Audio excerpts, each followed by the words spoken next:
บายดีท่านผู้ชมที่เคารพต่อไปเชิญทานรับชมข่าวทางโทรภาพแขวงเซกองมอบรับห้องการลังไม้และสิ่งอำนวยความสะดวกให้แก่โครงการเก็บกู้ระเบิดแห่งชาติประจำแขวงเซกองพิธีมอบรับห้องการลังไม้และสิ่งอำนวยความสะดวกต่างๆให้แก่โครงการเก็บกู้ระเบิดแห่งชาติประจำแขวงเซกองภายใต้การช่วยเหลือของรัฐบาลญี่ปุ่นโดยผ่านองค์การจิกส์ได้มีขึ้นในวันที่ 10 กรกฎาคม 2016 อยู่ที่ห้องการเก็บกู้ระเบิดแขวงเซกองโดยการเข้าร่วมของฐานพงษ์ไสศักดิ์อินทาราชห้องรัฐมนตรีกระทรวงแรงงานและสวัสดิการสังคมมีฐานทัศกะทาคุโระอัครราชทูตญี่ปุ่นประจำสาธารณรัฐประชาธิปไตยประชาชนลาวมีบรรดาผู้ต่างหน้าจากกระทรวงแรงงานและสวัสดิการสังคมพร้อมภาคส่วนเกี่ยวข้องเข้าร่วมโครงการก่อสร้างห้องการลังไม้พร้อมด้วยสิ่งอำนวยความสะดวกที่จำเป็นอื่นๆอยู่แขวงเซกองมีมูลค่าการก่อสร้างทั้งหมด 277,000 ดอลลาร์สหรัฐห้องการลังไม้แม่นตั้งอยู่ในบริเวณพื้นที่เดียวกันกับหอพักพนักงานของโครงการเก็บกู้ระเบิดที่รัฐบาลญี่ปุ่นได้ให้การช่วยเหลือในระยะผ่านมาซึ่งจะช่วยให้พนักงานโครงการเก็บกู้ระเบิดสามารถปฏิบัติหน้าที่ได้อย่างมีประสิทธิภาพและประสิทธิผลยิ่งขึ้นในการสืบต่อปฏิบัติภารกิจเพื่อกำจัดภัยคมคู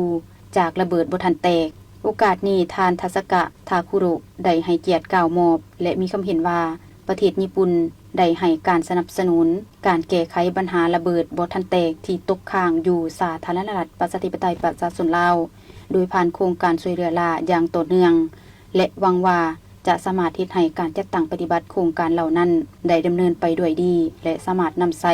สิ่งอำนวยความสะดวกและวัตถุอุปกรณ์ต่างๆได้อย่างมีประสิทธิผลเพื่อสนับสนุนเวียกงานเก็บกู้ระเบิดบ่ทันแตกซึ่งในปี 2016 เป็นปีที่มีความสำคัญเนื่องในโอกาสครบรอบ 30 ปีของการสร้างตั้งโครงการเก็บกู้ระเบิดแห่งชาติและการจัดกองประชุมทบทวนสนธิสัญญาว่าด้วยการเกิดห้ามระเบิดลูกวาน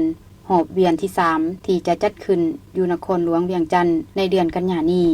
ท่านพงษ์ไสศักดิ์อินทาราชรองรัฐมนตรีกระทรวงแรงงานและสวัสดิการสังคมก็ได้กล่าวรับพร้อมมีคำเห็นว่าตลอดหลายทศวรรษผ่านมาประเทศญี่ปุ่นได้เป็นหนึ่งในประเทศคู่ร่วมพัฒนาที่มั่นคงและสำคัญที่สุดของสาธารณรัฐประชาธิปไตยประชาชนลาวในการแก้ไขผลกระทบจากสิ่งเศษเหลือของระเบิดบ่ทันแตกฉะนั้นต่างหน้าให้แก่รัฐบาลแห่งสาธารณรัฐประชาธิปไตยประชาชนลาวก็คือองค์การปกครองท้องถิ่นและประชาชนแขวงเซกองขอแสดงความขอบใจ